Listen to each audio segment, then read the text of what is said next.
This episode from the life of Sherlock Holmes will be transmitted to our men and women overseas by shortwave and through the worldwide facilities of the Armed Forces Radio Service. Petri Wine brings you Basil Rathbone and Nigel Bruce in the new adventures of Sherlock Holmes.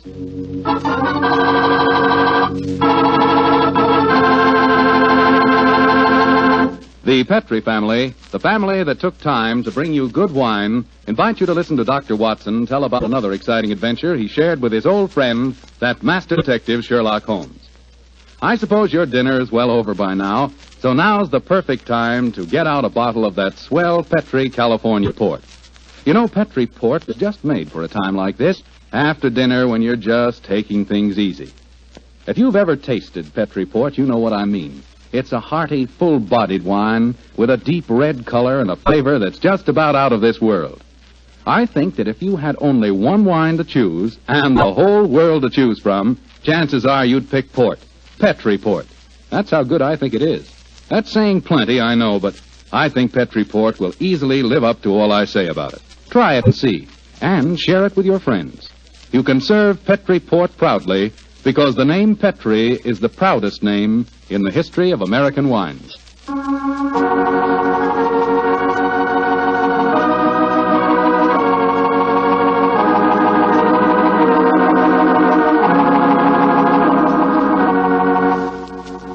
And now let's visit our old friend, Dr. Watson. I'm out here on the patio, Mr. Foreman. Come on out and join me. Admiring the sunset, eh, Doctor? Yes, my boy. It's a particularly beautiful one. Where are the puppies this evening? Asleep on a favorite tweed coat of mine that's just come back from the cleaners. And you hadn't the heart to move them, I suppose. No, I hadn't. Little fellows looked so comfortable. In fact, I sometimes wonder if these...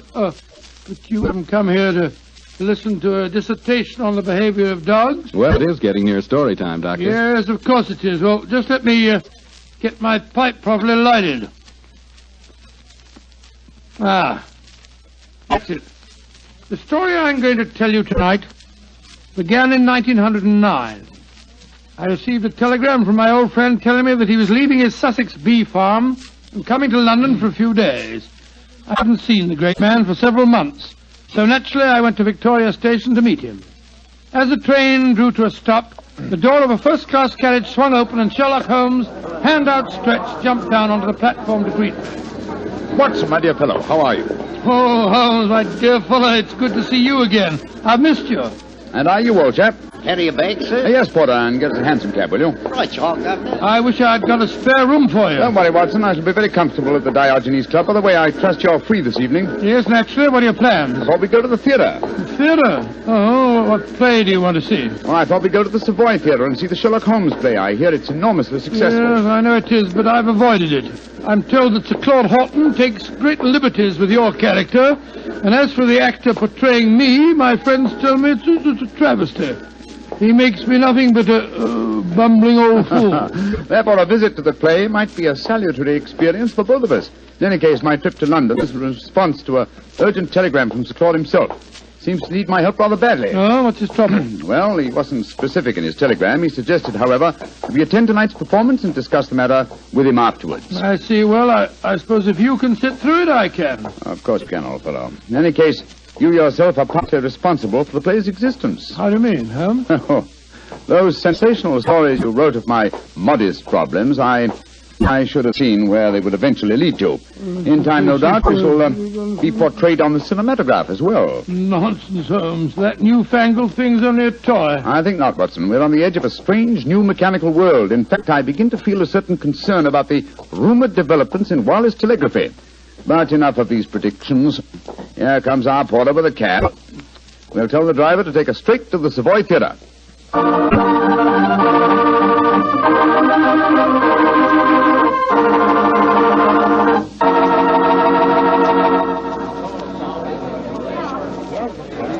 Just look at that line of people at the box office, Holmes. Very flattering, old chap. Possibly, but I hope it doesn't mean that we've got to wait our turn and...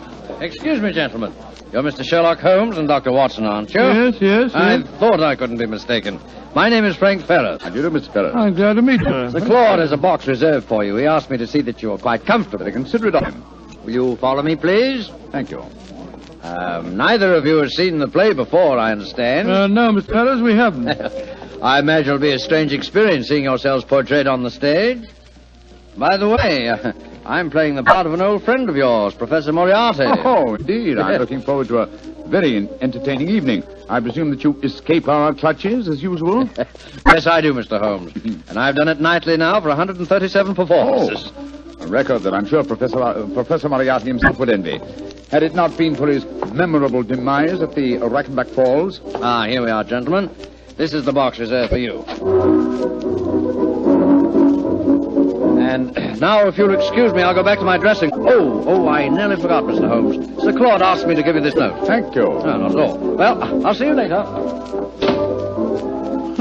Very nice fellow for an actor. Don't be a snob, Watson. Well, what does the Claude note say? I'll read it to you.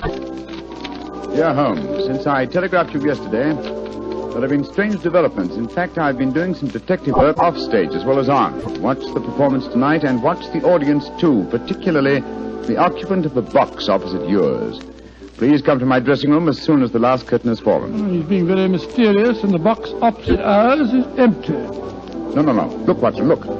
Someone has just entered. Confound it, the house lights are going out. The first act's beginning, Holmes. The first act, yes. Well, sit back and relax, old fellow. Let's see what they've done to us.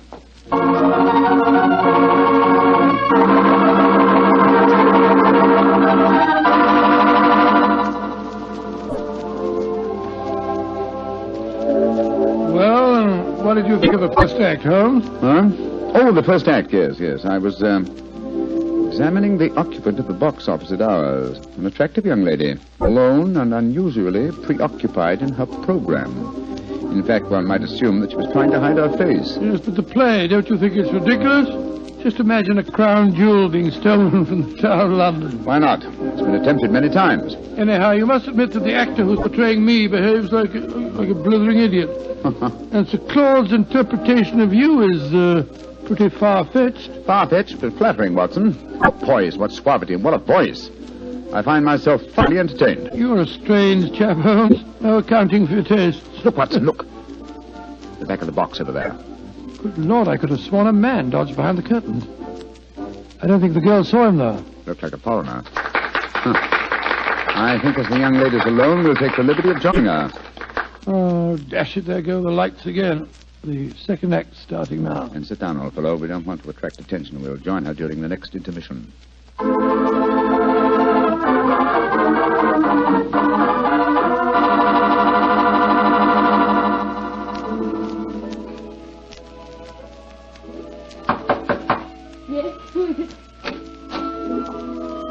are you?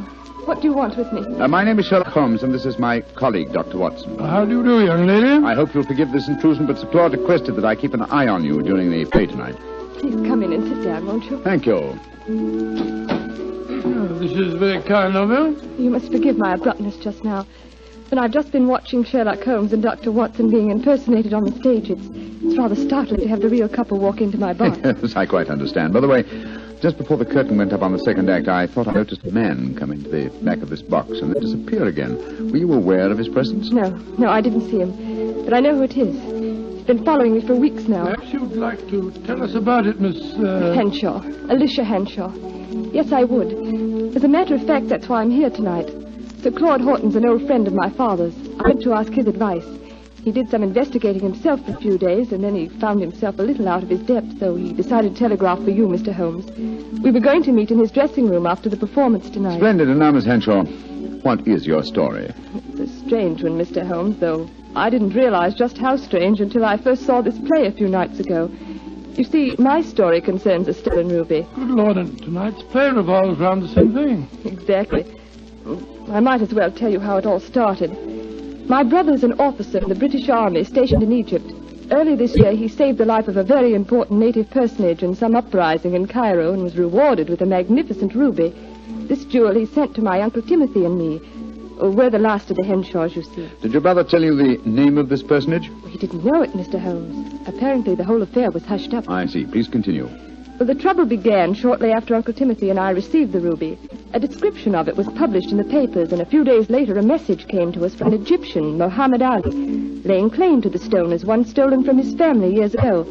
He sent an expert to our house who examined the ruby under a lens, Mr. Holmes, and then tapped it with a hammer. It fell to pieces. It was a fraud. Gracious me, an amazing thing. I'm sure that's not the end of the story, Miss Henshaw. Oh, no, Mr. Holmes. I wrote and told my brother what had happened. He became very suspicious and suggested that I investigate the credentials of the expert that examined the stone. I think I can finish the story for you.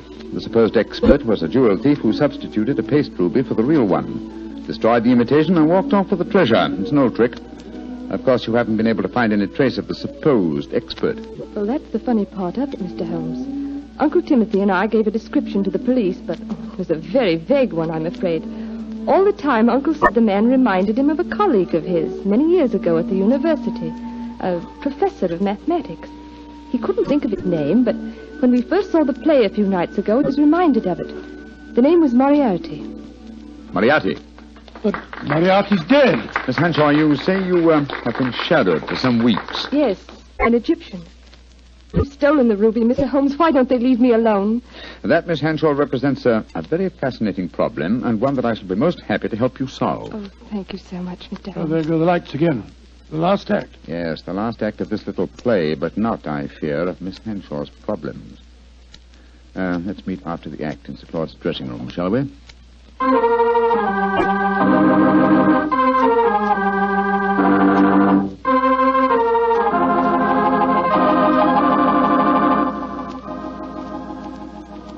Well, Holmes, how did you enjoy the play? Very much, Sir Claude. May I introduce my old friend, Dr. Watson? How do you do, Mr. Claude? How are you, Doctor? I see you've already made the acquaintance of Miss Henshaw. She, no doubt, has told you her troubles, eh? Yes, Sir Claude. And Mr. Holmes has promised to help me. Splendid. Tell me, Watson, how did you like the play? It was very interesting, Sir Claude. Not quite accurate, of course. Well, you have to allow us a little dramatic license, you know. What did you think of Rodney, the man who was portraying you, Doctor? Well, since you mention it, I think the fellow needs to study diction. He mumbles so much I couldn't understand a word he said. Oh, come now, old fellow. I think there are times when you're a little hard to understand yourself. Oh, rubbish. Sir Claude, I hope you'll meet us at the Diogenes Club, and then we can go out and have some supper. Excellent idea. I'll join you there after I've taken off my makeup. Splendid. I think I should be going home now, Sir Claude. I gave my address to Mr. Holmes so he knows where to get in touch with me. Very well, Miss Henshaw, and don't worry. I shall give your problem my undivided attention. I'll take you to your cab, my dear. Oh, there's no need to, Sir Claude. Nonsense, I insist. Goodbye. I'll be back in a moment. Right, Miss Henshaw? Good night, good night. Strange business, Holmes. What do you make of it all? Very little as yet, but it's a fascinating problem. Sir Claude really seems to have identified himself with the character of Sherlock Holmes. He gave me the impression that he feels quite capable of solving the case by himself. Oh, hello. Claude hasn't left, has he? Oh, no, Mr. Ferris. He's coming back in a moment. How'd you like the play, gentlemen? Very much. Your own performance as Moriarty was most convincing. Yes, indeed, sir. Congratulations. A couple of times there, I had a strange feeling that you really were Moriarty. Well, that's very flattering, Doctor. Oh, hello. Well, it sounds as if there's some trouble at the stage door. Excuse me. Come on, Watson, let's follow him. Right. Hello, it's Sir Claude. He seems upset about something. Yes. What's happened, Sir Claude? Oh, there you are, Holmes. I just seen Miss Henshaw off in her cab when a foreign-looking fellow came out of a doorway and got into another cab. I heard him tell the driver to follow her.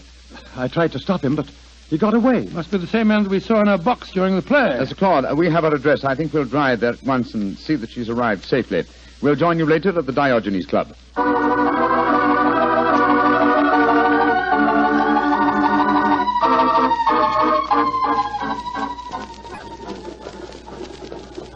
Well, Holmes, here we go.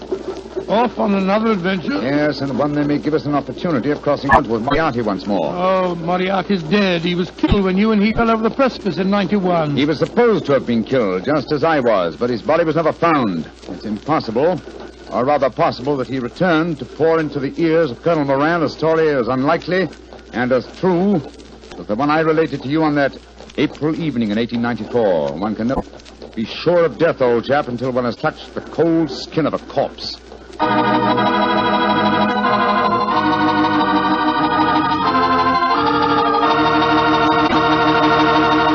Dr. Watson's story will continue in just a few seconds. Hardly time for me to tell you about a really great Petri wine. Petri California Muscatel. Did you ever walk through a vineyard early in the morning and pick a big, juicy muscat grape right off the vine? If you've ever done that, then you know what to expect when you taste Petri Muscatel. Petri Muscatel is the color of golden sunshine with a flavor to match. Serve Petri Muscatel after dinner some evening, or serve it any time friends drop in. It's a wonderful way to express your hospitality with a wonderful wine, a Petri wine.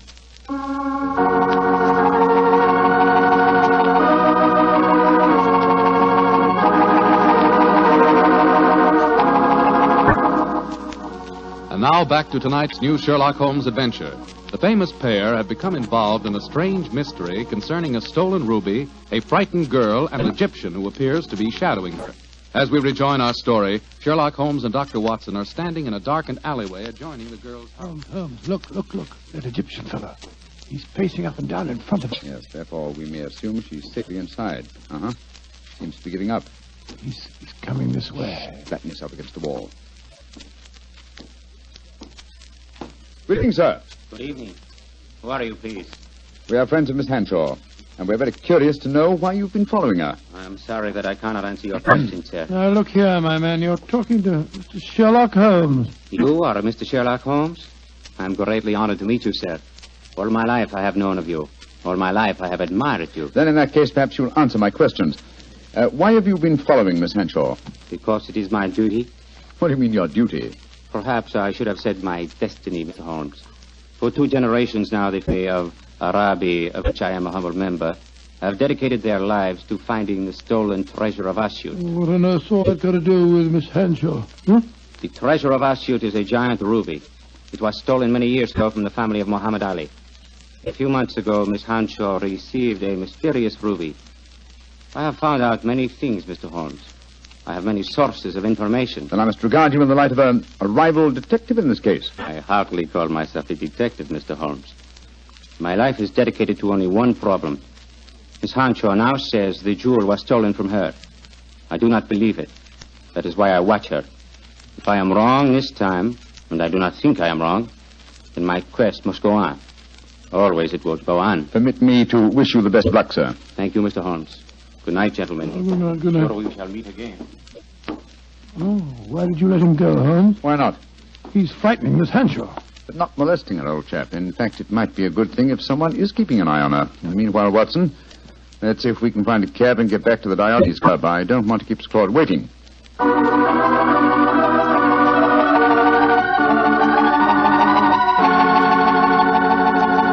Cora, has Sir Claude Horton arrived yet? Yes, Mr. Holmes. He and another gentleman came in about 5 minutes ago. They went up to the library. The other gentleman has just left. I see, thank you. This way, Watson.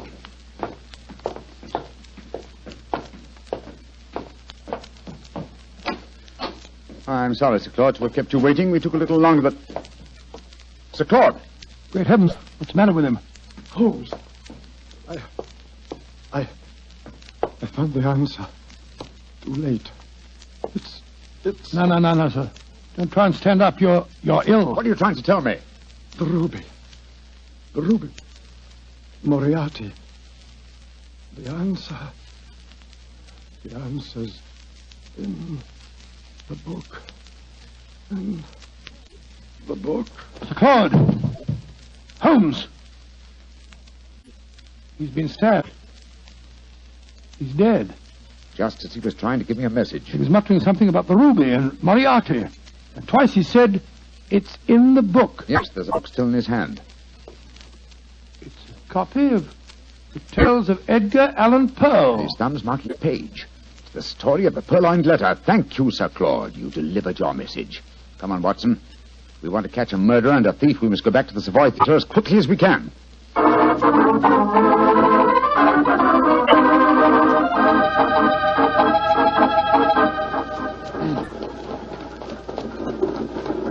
Why do you suppose Sir Claude was murdered? Because I was too curious. been investigating the problem of the stolen ruby and found out something. Something he promised to tell me at supper, you remember? And so he was killed by a man who came with him to the club tonight. Fortunately, he gave me a clue by indicating Poe's story of the purloined letter. But I still don't see how that helps you. Well, it leads us to the ruby. The premise of Poe's story is that the most obvious hiding place is the safest. Now, what physical object was most prominent on the stage in tonight's play? By Jove.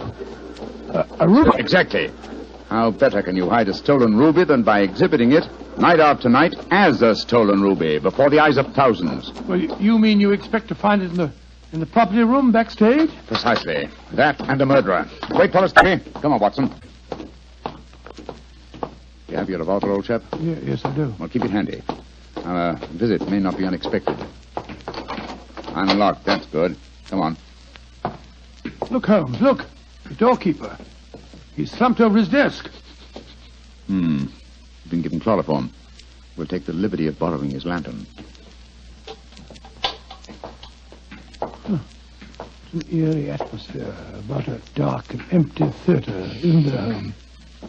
Now, where would the stage properties be kept, I wonder? Hold the lantern a little higher, will you, old fellow? Yeah. That's it. Aha, look over there. A large cabinet. It's marked Property Department. And it's unlocked. Oh, this is frighteningly easy. Let's look out for a trap. Now, let's see. Look. There's a ruby lying on that tray. Hold it up under the lantern, Watson. Exactly. It's as I thought. This is no paste stage property. It's a genuine ruby. In the light of this lantern, it's very hard to... Down, Watson, quick! He nearly got us. Smashed our lantern. Yes, he's got an air rifle, a powerful one, too, confound. There's no flash to indicate where he's firing from. Of course, he's baited his trap so neatly that he's exactly where we are. I'm going to take a shot at him. I can't see anything, but at least it'll let him know we're armed. Now, move your position quickly, Watson. Just missed me, Holmes. This is hopeless shooting in the dark. Yes. I've got to switch the stage lights on. Keep him occupied, old fellow, will you? While I try to find the light switches. I've got him. But he can still shoot, confound it. Yes, well, I found the light switch. Keep your eyes skinned, Watson. I'm turning it on. There he is, Holmes, up in that box. Getting away. After him, Watson. We can jump over the footlights into the box.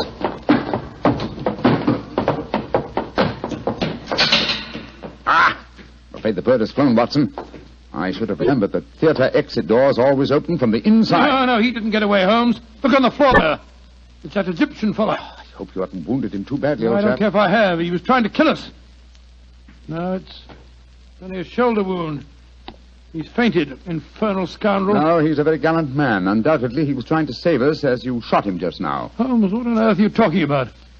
Obviously, it's Moriarty. No, Watson, Moriarty just escaped through the door you heard clang a few moments ago. Then what's this man doing here? As a fellow detective, undoubtedly he followed us. Perhaps he preceded us. When Moriarty started shooting, this man tried to capture him and got wounded by you for pains. Then who is Moriarty? He must be someone connected with this theater. It's obvious. Moriarty is Moriarty. What? You mean Frank Ferrers, the fellow that played the part on the stage?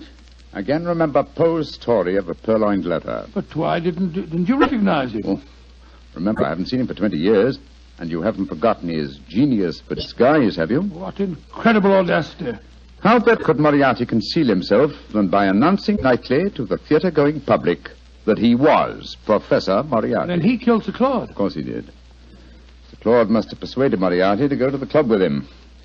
Probably he hoped to expose him in front of me, but Moriarty found out that Sir Claude knew too much. Yes. So he stabbed him. Rushed back here to bait his trap for us. Yes. But how did he know that we'd walk into it? Well, he knew that if Sir Claude had guessed his secret, then I certainly would, and so he was waiting for us. Hello. He's coming too. How are you feeling, my man? The ruby. The ruby. Did you find the ruby? Yes. Here it is, sir. Tell me, is it the ruby of Muhammad Ali? No. It is a fine stone, but it is not the one for which I have searched all my life. And so my endless quest must go on and on. He's fainted again. Poor devil. Fine mess I made of this case, Watson. Oh, I don't know. You've recovered the ruby? Yes, look at it, old fellow. Before I turn it over to Miss Henshaw, look at it well. Probably its every facet stands for a bloody deed. It's a beautiful stone. And yet this lovely bauble has cost Sir Claudy's life. And that devil Moriarty still goes free. But one day, Watson, and may the day come soon, I shall meet Moriarty again. And when that happens and I finally bring him to justice, then and only then can you write fini to the character of Sherlock Holmes.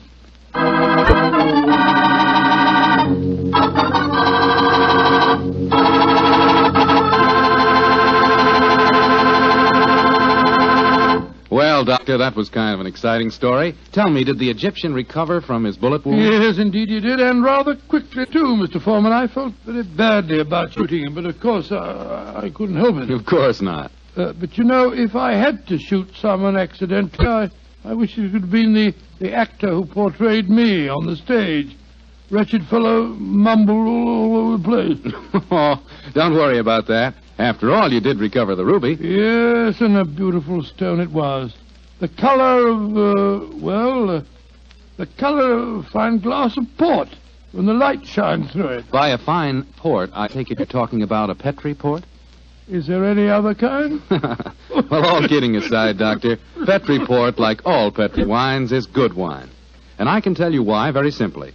Petri took time to bring you good wine. You see, the Petri family has been making wine for a good many generations, since way back in the 1800s. And because the Petri business has always been family-owned, everything the family has ever learned about the art of making wine, they've been able to hand down from father to son. From father to son. That adds up to a lot of skill and a lot of experience when it comes to turning plump, juice-filled California grapes into clear, fragrant, delicious wine. So when you want a wine for any occasion, obviously you'd go wrong with a Petri wine, because Petri took time to bring you good wine. And now, Dr. Watson, what story do you have lined up for us next week? Now let me see. Next week, Mr. Foreman, I'm going to tell you a most unusual adventure that occurred to Sherlock Holmes and me early in the last World War. It took place in Flanders and concerned a famous British general, an actress, and a German firing squad. Boy, that sounds like a real thriller. Well, see you here next week. No. Not here, Mr. Foreman, remember? Oh, of course. Next week, we're going to be at the Paramount Theater in Hollywood for the 7th War Loan Drive. That's quite right. Ladies and gentlemen, I can't invite you all to my home for one of our broadcasts, but we can get together next week at the Paramount Theater in Hollywood. You can get a free ticket for our broadcast by buying a war bond. And I sincerely hope that you will do this, so that we can see you next week at this time.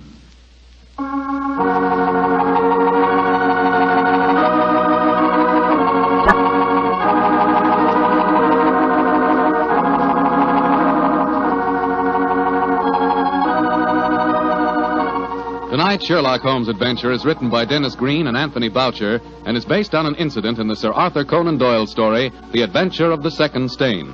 Mr. Rathbone appears through the courtesy of Metro-Goldwyn-Mayer and Mr. Bruce through the courtesy of Universal Pictures, where they are now starring in the Sherlock Holmes series.